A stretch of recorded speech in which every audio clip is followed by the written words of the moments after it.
Bom, boa noite a todos aqueles que estão agora ao vivo, acompanhando o nosso culto, estarão entrando. Gostaria que você se aproximasse, da palavra de Deus neste momento. Chame aqueles que estão perto de você. Vamos fazer desse local que você estiver agora, seja a sua sala, o seu quarto, a sua cozinha, faça com que esse ambiente que você está agora seja um ambiente para a glória do Senhor. E vamos lembrar sempre que nós estamos em culto a Deus. Vamos orar ao Senhor, em seguida vamos adorar ao Senhor nesse dia, que nós cremos que Deus certamente tem algo profundamente bom para o seu coração, para o nosso coração.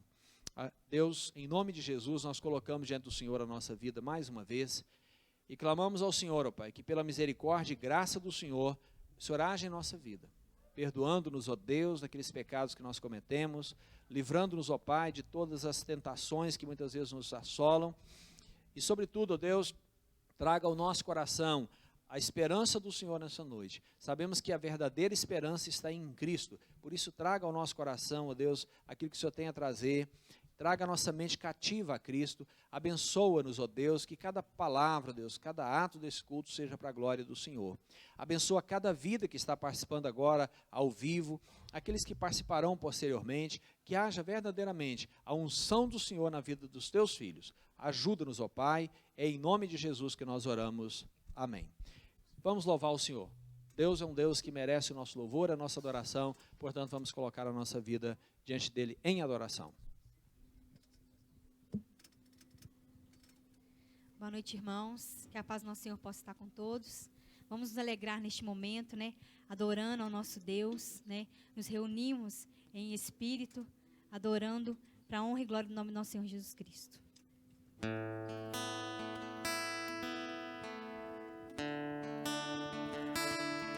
Nós te agradecemos, Senhor, porque Tu és grande, poderoso e nada supera o Teu poder, a Tua graça, a Tua misericórdia, o Teu amor.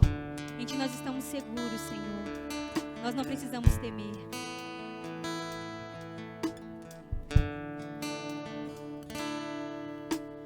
Grande é o Senhor e muito digno de cidade do nosso Deus, seu santo monte, alegria de toda a terra.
estamos aqui em tua presença, Senhor, e que nada, nós temos certeza que nada pode nos separar do seu amor, porque assim a sua palavra nos diz.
próxima canção fala sobre o Santo Espírito. E a palavra de Deus diz lá em 2 Coríntios que ora, o Senhor é Espírito, e onde está o Espírito do Senhor, aí a liberdade. Por isso, clame para que o Senhor venha sobre a sua vida, trazer a tão sonhada liberdade que todo ser humano procura. Ela está no Espírito Santo, não existe em nenhum outro lugar. Ele que vai te libertar do pecado, Ele que vai te libertar das algemas que tem te prendido, que tem te afastado da presença dEle, que tem te impedido de fazer a vontade dEle. Clame ao Santo Espírito para que encha a sua casa, para que abrace a sua família, para que guarde os seus, para que traga a sonhada liberdade, para que traga a verdadeira paz.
o Senhor tem o controle de todas as coisas.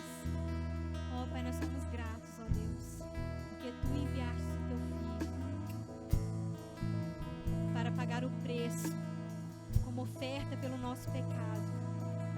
E nós Te agradecemos, porque através dele nós podemos estar aqui hoje, glorificando, exaltando o Teu santo nome, colocando as nossas orações, nossos pedidos na Sua presença, Pai.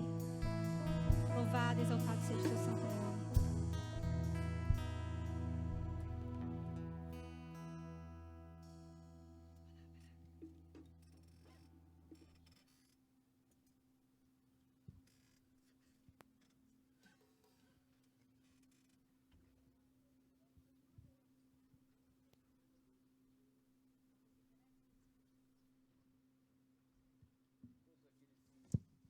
Todos que estão nos ouvindo, nós vamos, nessa noite, caminhar aqui no texto da palavra do Senhor. Eu vou ler apenas um versículo neste primeiro momento, em seguida eu vou mencionar alguns textos.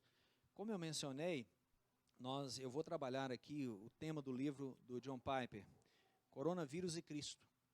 Eu sei que, pela vida fora, todos nós temos as nossas dificuldades, os nossos problemas, mas também temos pessoas que nos abençoam. O John Piper escreveu recentemente esse livro, foi publicado aqui no Brasil há cerca de 2 semanas, está disponível aí, os irmãos já colocaram o link aí para que vocês possam baixar o livro, mas eu sei que muitas pessoas não terão acesso a esse livro, ou não terão condições de ler, ou tempo, ou como for. Eu quero pontuar algumas coisas que estão no livro do John Piper, tá, para que vocês possam acompanhar nesse sentido. Então o texto é Jó, capítulo 42, versículo 2, que diz assim: bem sei que tudo podes, e nenhum dos teus planos pode ser frustrado. Eu gostaria que você colocasse agora o coração diante de Deus, pedindo ao Senhor que possa abençoar a sua vida, o seu coração, pedindo ao Senhor que fale conosco pela sua palavra. Senhor Deus, obrigado, ó Pai, porque o Teu Espírito Santo está aqui. E porque nós sabemos, ó Deus, que pela graça do Senhor, nós estamos vivendo mais um dia. A Tua palavra diz que as Tuas misericórdias se renovaram nessa manhã, e por essa razão nós estamos aqui, ó Deus, pela misericórdia e graça do Senhor. E agora eu peço ao Senhor que fale, ó Deus, ao nosso coração, fale a nossa vida, ministra a nossa alma, em nome de Jesus. Amém. Bom, nesses tempos de pandemia, nós temos várias perguntas. E nesse livro do John Piper, ele faz várias colocações a respeito da sua própria vida. E uma delas é de quando ele estava fazendo tratamento de um câncer. A pergunta que ele se fazia e que o médico dizia é: será que eu vou ser curado? Quais são as chances de eu ser curado? Então, nesse momento de tanta dificuldade, nós temos muitas perguntas e poucas respostas. Nós temos mais medo do que certezas. E nesse domingo, então, como eu disse, eu decidi utilizar esse material quase que integralmente, uma fala do John Piper, que está inclusive no audiobook, para aqueles que quiserem também. É um livro recém-publicado e que traz uma mensagem muito importante para o nosso coração. Li agora à tarde algumas coisas a respeito da questão do coronavírus no Brasil. E os casos, os números, as perspectivas, e alguns dizem que o pico será daqui a uma semana, daqui a 2 semanas, outros de 2 a 9 semanas. Tomara que esse pico nunca venha. Mas a questão é que nós não temos nenhuma certeza. Este é um momento de fragilidade. E é uma fragilidade que todos nós sentimos, muito claramente. E é interessante que as fundações sólidas, elas estão tremendo. Nada agora tem valor, nada está realmente firme. A pergunta que nós devemos fazer é: nós temos ou não uma rocha firme onde podemos apoiar os nossos pés? Nós temos ou não uma rocha que nunca será abalada? Quando estamos diante de uma probabilidade, nós não temos nenhuma certeza. Como eu disse, nós não sabemos quando virá o pico, se virá, quando virá uma vacina ou não, quando teremos uma cura definitiva ou não. Então, tudo isso é muito incerto. E que bom, até certo ponto, que é incerto. Mas quando olhamos para tudo isso, nós temos que lembrar que há uma esperança, que está muito além dessas probabilidades. Nossa esperança é Deus, acima de todas as coisas. Nós não temos nenhuma certeza de que as coisas serão mudadas, e não teremos também certeza de como é que as coisas vão caminhar em relação a essa pandemia. mas sabemos de uma coisa: há uma rocha eterna, há uma rocha melhor do que toda e qualquer possibilidade e probabilidade, e inclusive uma rocha melhor do que a própria cura da doença, porque se partirmos, estaremos com Ele. O texto de 1 Tessalonicenses 5, 9 a 10 diz assim: porque Deus não nos destinou para a ira, mas para alcançar a salvação mediante nosso Senhor Jesus Cristo, que morreu por nós, para que quer vigiemos, quer durmamos, vivamos em união com Ele. Deus não nos destinou para a ira, nós temos uma rocha eterna, uma rocha firme. Acordado ou dormindo, ou seja, vivo ou morto, eu estarei vivo com Deus. Como é que pode ser isso? Eu sou um pecador. Por mim mesmo eu nunca conseguiria fazer isso, não teria a menor condição, porque eu vivo muito aquém dos padrões de Deus para a minha vida, assim como todos nós vivemos, por melhor que sejamos. Como Deus pode dizer que se eu estiver morto ou vivo, ou qualquer um de nós, nós somos dele? É por causa de Jesus, é por causa da rocha eterna que é Jesus. De Jesus somente, por causa da sua morte, não haverá ira mais contra mim. Deus não vai mais derramar a sua ira sobre mim, pois a derramou sobre Cristo. Não é por causa das minhas perfeições, e nem também por causa dos meus pecados, porque a minha culpa é grande, o castigo que eu deveria receber é imenso. Mas Ele morreu por mim, Ele morreu por nós. É o que a palavra diz. Portanto, eu estou livre da culpa, eu estou livre da punição, seguro nas misericórdias de Deus, não num padrão de vida que eu levo, mas nas misericórdias de Deus. Viva ou morra, Deus disse: você estará comigo. Isso é muito diferente de apostar em qualquer possibilidade ou probabilidade de uma cura, de qualquer coisa, de uma doença qualquer, de um câncer ou qualquer outra doença, e inclusive de uma cura em relação ao vírus. Essa é uma rocha firme sob os meus pés. Não é frágil, não é uma areia movediça, não. A nossa alegria na presença de Deus está após a morte, por bilhões e bilhões e bilhões de intermináveis anos, em oposição ao sofrimento sem fim de muitos outros. Uma pandemia do coronavírus está onde nós moramos, no nosso planeta Terra, onde todos moramos. E se não fosse o coronavírus, seria o câncer, seria uma outra doença, outra centenas de calamidades imprevistas que podem acontecer, nos derrubar e nos matar. Todos nós um dia passaremos pela morte, isso é inevitável. A qualquer momento isso pode nos acontecer.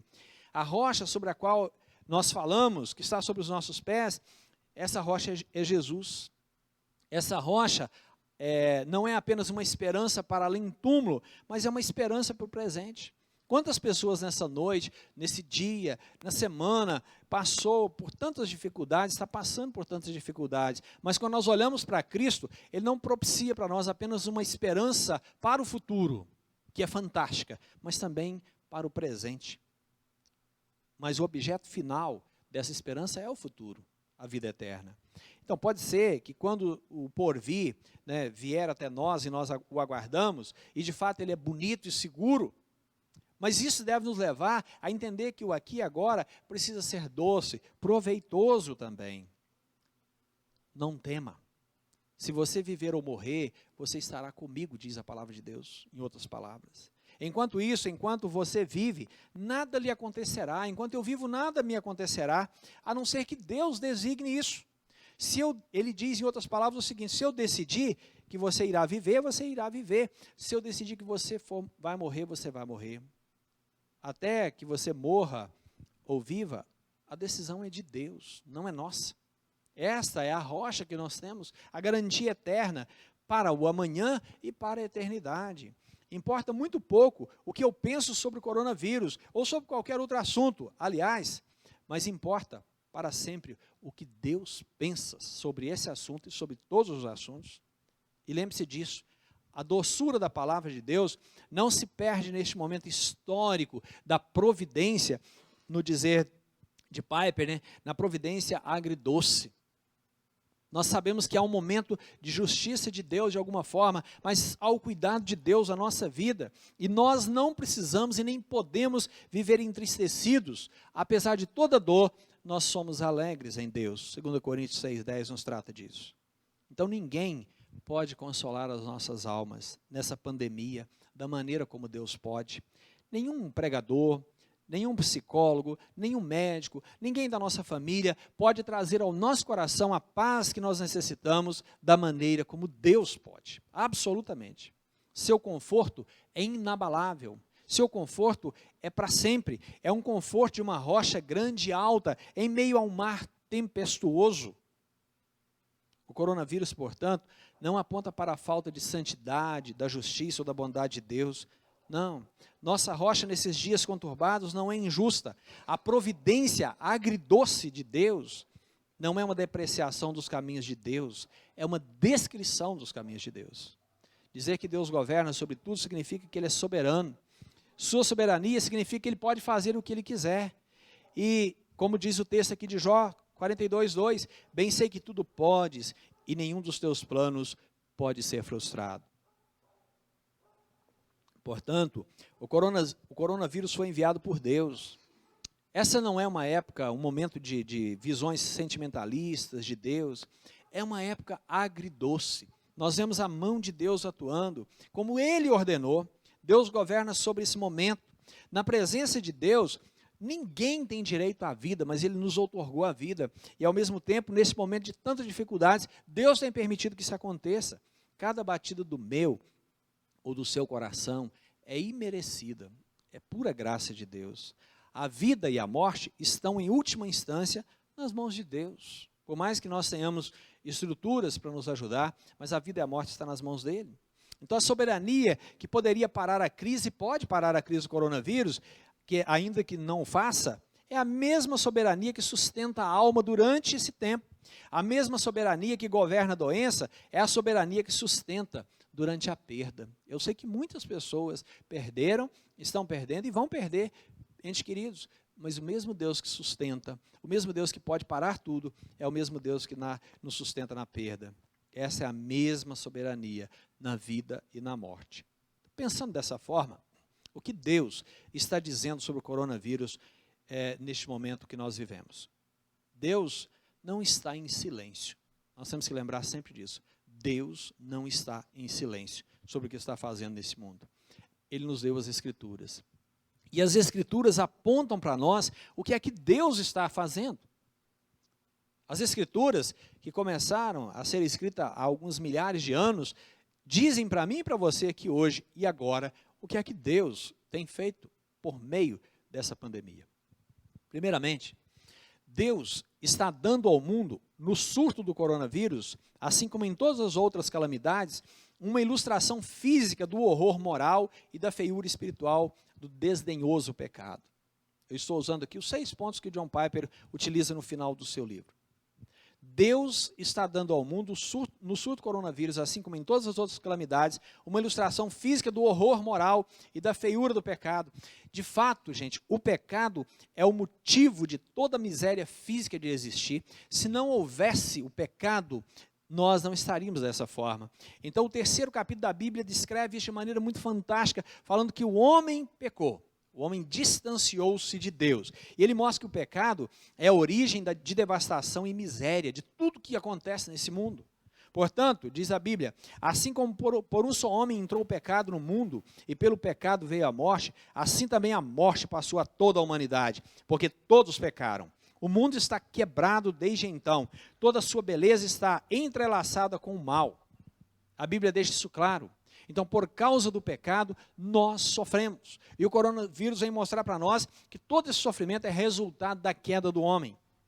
E a Bíblia também diz lá em Romanos 8, 20 a 22, pois a criação está sujeita à vaidade, não por causa da sua própria vontade, mas por causa daquele que a sujeitou, na esperança de que a própria criação seja libertada do cativeiro da corrupção, para a liberdade da glória dos filhos de Deus. Porque sabemos que toda a criação, a um só tempo, geme e suporta angústias até agora.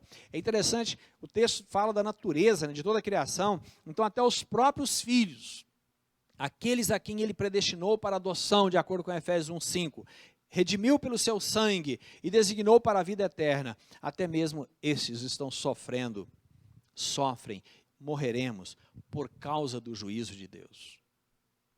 A dor física é a trombeta de Deus para nos dizer que algo está terrivelmente errado no mundo. Quando a gente olha para essa questão do coronavírus, a gente pode detectar rapidamente que algo está muito errado nesse mundo.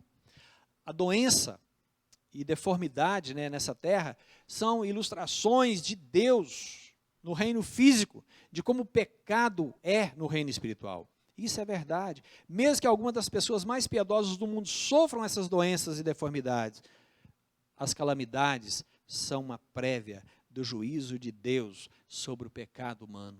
E nós temos que estar atentos a isso. O coronavírus nos traz essa ilustração, e são avisos de Deus, são alarmes para nos despertar para o horror moral, para a feiura espiritual do pecado contra Deus. Se todos nós pudéssemos refletir sobre isso e ver, sentir o quão repugnante é o pecado diante de Deus, o quão ofensivo e abominável é o pecado a Deus, nós iríamos menosprezá-lo, ignorá-lo. Nós iríamos dar muito menos atenção, né, ao nosso estilo de roupa, ao nosso estilo de cabelo, do que a nossa vida de comunhão com Deus, ao nosso pecado. Quantas pessoas estão extremamente preocupadas com um monte de coisa, mas nós deveríamos nos preocupar com a nossa vida espiritual acima de tudo. Então a ideia aqui, nesse primeiro ponto, é acorde, o pecado contra Deus é assim. E o coronavírus traz isso, mostrando que o pecado é contra Deus. O segundo aspecto é que algumas pessoas serão infectadas com o coronavírus como um julgamento específico de Deus por causa de suas atitudes e ações pecaminosas. Bom, o fato de toda a miséria ser resultado da queda do pecado, da entrada do pecado no mundo, não significa que todo sofrimento individual seja um julgamento específico de Deus. Não. Nem tudo que nós sofremos é um julgamento de Deus. Às vezes é um tratamento de Deus. O sofrimento de Jó é um exemplo disso.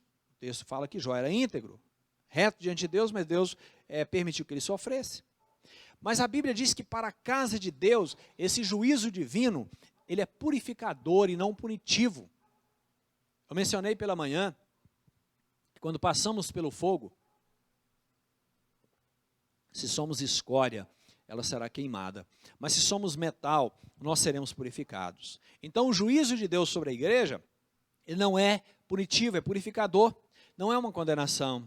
Portanto, nem todo sofrimento é um castigo de Deus, mas existem alguns sofrimentos que são castigo de Deus. E eu particularmente entendo que o coronavírus é parte desse castigo de Deus na terra. Em Atos 12, nós temos o rei Herodes, que se exaltou, deixou-se chamar de Deus, e diz que no mesmo instante o anjo do Senhor o feriu, porque ele não havia dado glórias a Deus, e ele foi comido por vermes e morreu. Deus pode fazer isso com todos que se exaltam. Hoje não tem ninguém, grandes e pequenos, todos não temos solução para o problema.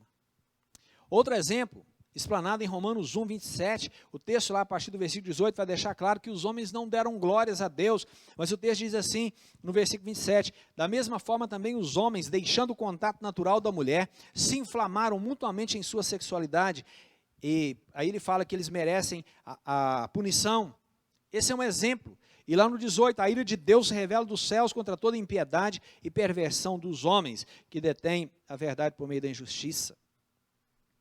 Nós sabemos que o mundo tem virado de cabeça para baixo, as relações íntimas têm tudo sido contorcidas. Isso pode ser sinal do juízo de Deus nessa terra.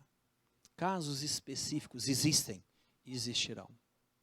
O terceiro aspecto é que o coronavírus é um alerta de Deus para estarmos prontos para a segunda vinda de Cristo. É interessante que a Bíblia fala que Jesus, quando foi assunto aos céus, aliás, antes mesmo de ser assunto aos céus, mas quando ele foi assunto aos céus, nós temos ali um episódio, que eles viram o Jesus subindo numa nuvem, ele diz, aquele anjo que aparece, varões galileus, por que vocês estão apreensivos, preocupados? Esse mesmo Jesus que vocês viram subir vai voltar. E a Bíblia diz que ele voltará. Eu sei que muita gente não acredita nisso. Eu sei que muita gente pode levar isso na brincadeira, mas ele voltará. E o coronavírus é um alerta, porque a Bíblia fala que alguns sinais aconteceriam antes da vinda de Jesus. E quando nós olhamos para esse texto de Mateus 25 especialmente, nós temos lá aquela situação que Jesus fala que vai separar as ovelhas dos cabritos. O coronavírus é um alerta para a segunda vinda. Jesus vai voltar. Eu não sei se volta hoje, amanhã, daqui 100 anos, daqui 30, daqui a 1 milhão de anos, eu não sei. Mas é um sinal de que as coisas têm acontecido de acordo com aquilo que a palavra de Deus preceitua. Todas as nações serão reunidas na sua presença, e diz a Bíblia que todo joelho se dobrará diante dele. Para os que não estão prontos para encontrar a Cristo, esse dia chegará subitamente como uma armadilha. E a Bíblia faz uma comparação daquelas 10 virgens, que 5 eram prudentes e 5 imprudentes, e quando chegou o noivo, 5 delas estavam preparadas e 5 não estavam.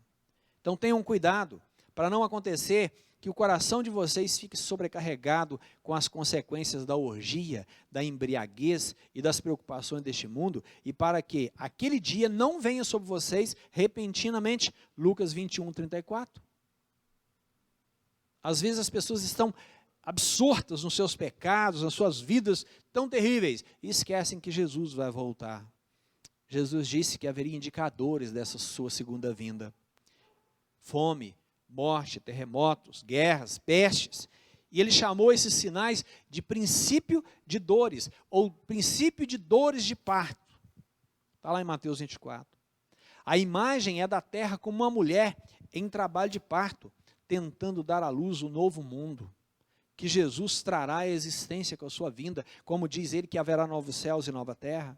Nós também gememos enquanto aguardamos a redenção dos nossos corpos na vinda de Jesus, quando ele ressuscitará os nossos corpos mortais e nos dará corpos gloriosos, de acordo com Filipenses 3:21. Você não precisa ter uma data precisa para levar a sério o que Jesus disse, até porque eu e você não sabemos por quantos segundos nós ainda viveremos, por quantos meses, por quantos anos. Estejam de sobreaviso, diz lá em Marcos 13, 33 a 37. Vigiem, porque vocês não sabem quando será o tempo. Portanto, vigiem. Vigiem, porque vocês não sabem quando virá o ladrão da casa. O que, porém, digo a vocês, digo a todos: vigiem. O perigo é grande, e o coronavírus é um alerta misericordioso para estarmos atentos e prontos para a segunda vinda. O caminho para estar pronto é vir a Cristo, não tem outro caminho. Receber o perdão pelos pecados e andar na luz de Cristo. Quarta lição que nós podemos aprender com o coronavírus, de acordo com John Piper. Coronavírus é a chamada estrondosa de Deus para nos arrependermos e realinharmos as nossas vidas ao valor infinito de Cristo. O coronavírus é a chamada estrondosa de Deus para nos arrependermos e realinharmos as nossas vidas ao valor infinito de Cristo. O coronavírus não é exclusivo como chamada ao arrependimento. Não, nós temos várias coisas, várias circunstâncias que nos chamam ao arrependimento. De fato, todos os desastres naturais, as inundações, as fomes, os tsunamis, as doenças, são convocações dolorosas de Deus, mas ao mesmo tempo misericordiosas para que nós nos arrependamos, para que a gente volte. Em essência, ele diz que o significado daqueles desastres é para todos, e a mensagem é: arrepende-se, ou arrependa-se, ou pereça. Ele disse isso 2 vezes: se porém não se arrependerem, todos vocês também perecerão. O que Jesus estava fazendo? Ele estava redirecionando o espanto das pessoas. É isso que Jesus queria dizer. Ele fala num episódio de alguns galileus que morreram por causa de uma torre, e naquela conversa ele diz que o que deveria lhe surpreender é que não foram vocês os que foram assassinados e esmagados. De fato, se vocês não se arrependerem, um dia encontrarão um juízo similar. Deus tem uma mensagem misericordiosa em todos esses desastres. A mensagem é que somos todos pecadores, destinados à destruição. E desastres são uma convocação graciosa, misericordiosa de Deus para nos arrependermos e sermos salvos enquanto é tempo. E nesse sentido, Jesus está trabalhando com esses discípulos e fala para aquele povo: gente, não vamos falar sobre mortos, vamos conversar sobre você. Isso é mais urgente. Ele chama o mundo ao arrependimento enquanto há tempo. Hoje, foram acho que 428 mortos no Brasil, segundo a estatística pelo coronavírus. Não vamos falar de morte, vamos pensar em nós que estamos vivos. Será que nós estamos preparados para nos encontrarmos com Cristo? O coronavírus traz isso ao nosso coração, um realinhamento, né, uma necessidade de um realinhamento com Cristo, enquanto há tempo. Em outras palavras, a mudança mais fundamental do coração e da mente, que o arrependimento exige, é valorizar a Deus com tudo o que Ele é, e valorizar a Jesus Cristo mais do que todas as outras relações. A pergunta que eu faço é, será que o coronavírus não vai nos servir para nós, pelo menos para reordenarmos a nossa vida e valorizarmos a Cristo como precisamos valorizar? O Celso Liz escreveu uma frase que eu quero lê-la aqui, que diz assim: somos criaturas medíocres, brincando com bebida, sexo e ambição, quando a alegria infinita nos é oferecida, como uma criança ignorante que prefere fazer castelos de lama em meio à insalubridade, por não imaginar o que significa o convite de passar um feriado na praia. Nos contentamos com muito pouco. A alegria infinita que Luiz menciona é a experiência de ver, saborear e compartilhar o valor, a beleza e a grandeza de Cristo. Quantas vezes nós nos satisfazemos com tão pouca coisa? Quantas vezes uma criança é satisfeita com um pacotinho de bala, quando ela poderia, com um determinado dinheiro, comprar milhares de balas? Nós, muitas vezes, pensamos que estamos nos satisfazendo com alguma coisa, com um bem material, com algum prazer momentâneo, quando Jesus é a fonte da nossa alegria. O que Deus está fazendo através do coronavírus é nos mostrar graficamente, dolorosamente, que nada neste mundo oferece a segurança e a satisfação que encontramos na grandeza e dignidade infinitas de Jesus. É isso que Ele está mostrando para nós. Essa é a mensagem do coronavírus. Pare de confiar em si mesmos. Voltem-se para Deus. Você nem pode conter a morte. Deus pode ressuscitar os mortos. E é claro, confiar em Deus não significa que os cristãos se tornam inativos e imunes aos problemas, mas significa sim que nós estamos firmados numa rocha inabalável. Isso é que Deus está dizendo ao mundo. Arrependam-se. Realinhe a vida ao valor infinito de Cristo. Pare de focar naquilo que é temporário, vamos focar naquilo que é eterno, e focando naquilo que é eterno, amando a Cristo, as coisas que são temporárias adquirirão outro sentido na nossa vida. E por fim, o coronavírus é a convocação, por fim não, em penúltimo lugar, né? O coronavírus é a convocação de Deus ao seu povo para superar o medo e com alegria corajosa fazer as boas obras do amor que glorificam a Deus. Não são meras obras que dão ao cristianismo seu sabor e seu brilho. Não, são boas obras a despeito do perigo. Muitos não cristãos fazem boas obras, mas raramente as pessoas dão glória a Deus por causa deles. A Bíblia diz que nós deveríamos fazer boas obras para que as pessoas pudessem olhar para nós pelas boas obras e glorificar a Deus que está nos céus. Paulo também deixa claro que essas boas obras são destinadas aos cristãos e aos não cristãos. Tem muitas pessoas que não conhecem a Deus, ateus, pessoas que creem em qualquer coisa, que fazem boas obras. Mas quando os filhos de Deus fazem boas obras, as pessoas glorificam a Deus pelas suas vidas. O texto de Gálatas 6:10 deixa claro. Então tenham cuidado para que ninguém retribua aos outros mal por mal. Pelo contrário, procurem sempre o bem dos outros e o bem de todos. 1 Tessalonicenses 5:15. Então os cristãos se inclinam para a necessidade, não para o conforto. É muito ruim quando nós encontramos os cristãos inclinando-se para o conforto e não para as necessidades. Tem gente que quer conforto a todo custo. E como cristãos nós temos que levar a nossa vida, não pelo conforto, para o lado do conforto, mas para atender às necessidades, em direção ao amor e à segurança. É assim que Jesus fez. Não há contradição nenhuma entre ver o coronavírus como um ato de Deus em convocar os cristãos a correrem riscos para aliviar o sofrimento causado pelo coronavírus. Não. Muitos cristãos estão no meio da batalha, e todos nós deveríamos estar. Então Jesus nos ordenou, e ordenou ao seu povo em geral, que buscássemos resgatar os que perecem, mesmo que tenha sido Ele mesmo quem determinou o juízo. Às vezes é exatamente nesse momento do juízo de Deus que as pessoas vão ouvir melhor o Evangelho. Então oramos pelo coronavírus e trabalhamos para aliviar o seu sofrimento, da maneira como Abraham Lincoln orou pelo fim da Guerra Civil e trabalhou para acabar com ela. Nós sabemos que aquilo é juízo de Deus, mas nós oramos para que ele acabe, mas também contribuímos, trabalhamos para que as pessoas sejam aliviadas. Mas em sexto lugar,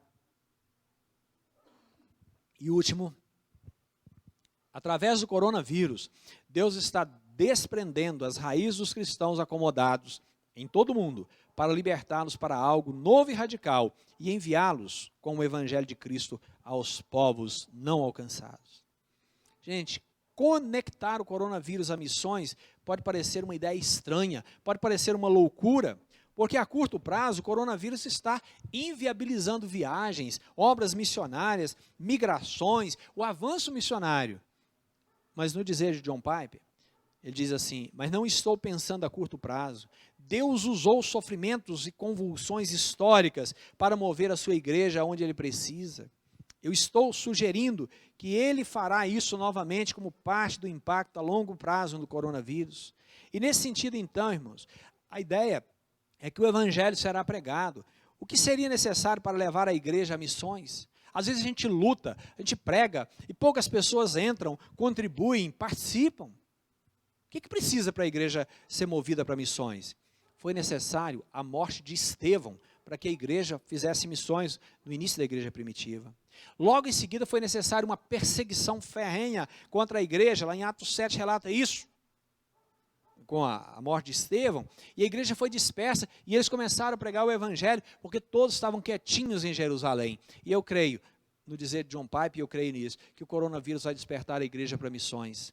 Nós precisamos caminhar melhor nesse aspecto. Foi assim que Deus colocou o seu povo em movimento, com martírio e perseguição, que não haja necessidade de tanto na nossa vida, que Deus nos desperte apenas com coronavírus, apenas com coronavírus.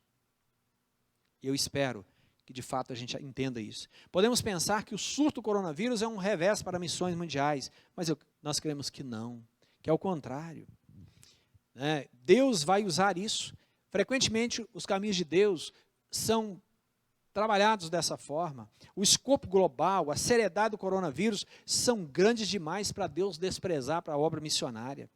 Essa doença servirá ao divino e invencível propósito global da evangelização mundial.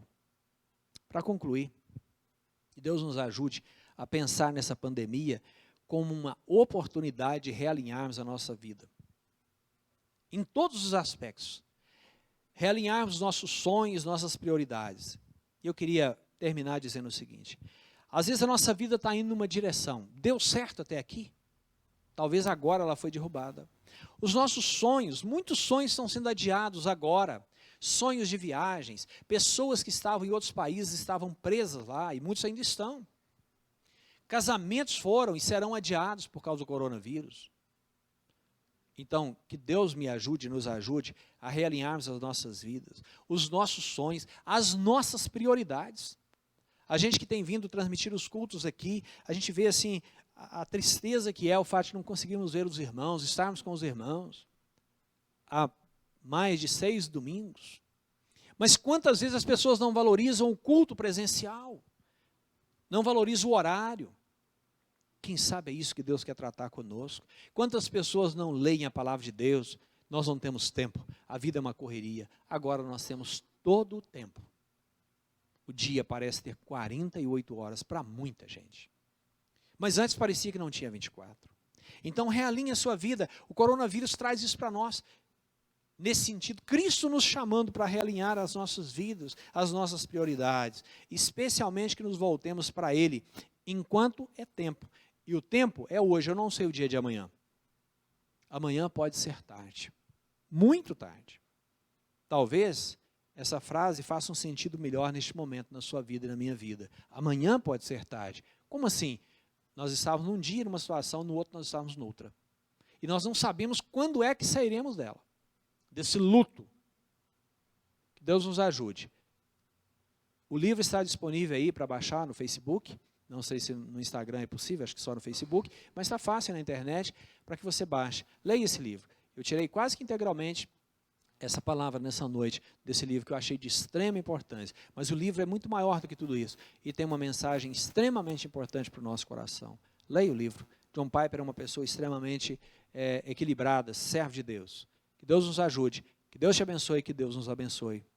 Vamos cantar mais uma música, louvando ao Senhor, e em seguida nós vamos orar, encerrando o nosso culto. Que Deus nos ajude, que Deus nos traga ao coração a graça que nós necessitamos. Que nós possamos caminhar, realinhando o nosso coração. Enquanto louvamos ao Senhor, louve ao Senhor conosco e comece a pensar, reavalie a sua vida, o seu coração e veja como é que as coisas estão. Peça a Deus realmente para tratar de direcionar o seu coração na presença dEle.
Coloque seu coração diante de Deus, onde você está agora, com a sua família.